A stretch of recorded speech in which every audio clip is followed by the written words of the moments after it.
Welcome back to our channel. Today we are going to have a look at Endgame number 73 from the book 100 Endgames You Must Know by Jesus Villavila. In this Endgame, it's an actual game actually played between Gligoriv and Smyslov in 1947. I hope I pronounced the players' names correctly. So here, the first point is of course, Black is defending. There's a bishop pawn, a rook pawn, and then obviously two rooks and the kings. And black rook is in the ideal position because on the fifth rank it's cutting off the white's king advance. So rook g6, white plays rook g6, gives a check, and after king f7. The second thing is in these kinds of positions, it's always better to go to the F file instead of the H file. It doesn't mean just because you go to the H file, you don't lose it immediately, but it's always better to go to the F file. So King F7. After that, here white tries to trade off the rooks. It's always a bad idea to trade off. And another important thing is now white is getting ready to push the f pawn.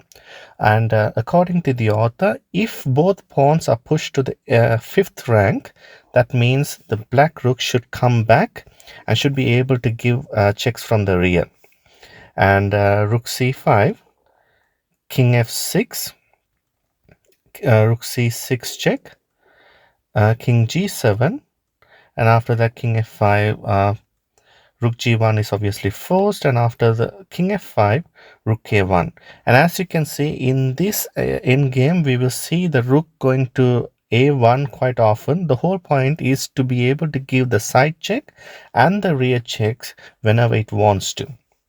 So after rook c7 check, here the author emphasizes when the rook gives the check in these kinds of position, always avoid the back rank. If you go to the back rank, you lose immediately. So the correct move here is king h6 and rook e7, rook b1, rook e8. Here the king goes to g7, and after rook e5, here rook goes to the corner, rook d5, rook a1, and after rook d4 protecting the pawn, rook a1 again. As you can see, it's back to the defensive square. Rook goes back to this square to give both side and checks from the rear as well. Rook d6, here again another side check. The king has to go back. Rook goes back to this ideal position, rook e6, another rear check, and after king f5, rook go back to the normal square. Here, so as you can see, there's no progress made by white with this setup. So to make some progress, white can try h6. Here, the correct move is king h7.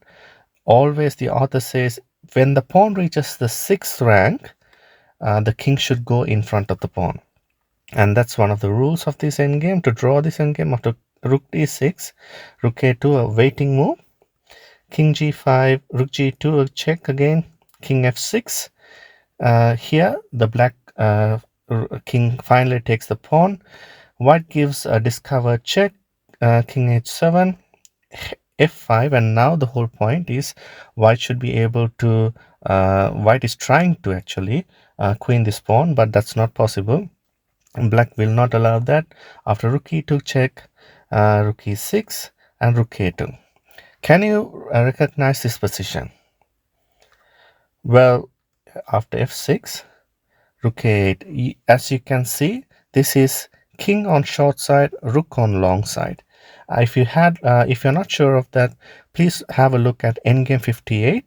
Here, what black is trying to do is to use distant effectiveness. As you can see, the distance between the rook and the pawn is more than 3 squares, which means black is able to use distant effectiveness to try and draw this endgame. We'll quickly see king f7, king h6, rook e1, rook a7 check.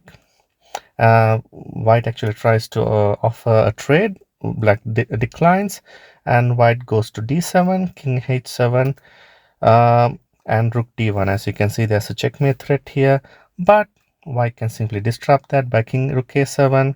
The king goes to e6, and after rook a6 another trade is offered, but white declines. Go to a8, rook d4, trying to give a check, but here black goes to g8, and after a check, king f8, and this is a drawn endgame. I hope you enjoyed this video. For more videos like this, please like and subscribe, and it's bye for now.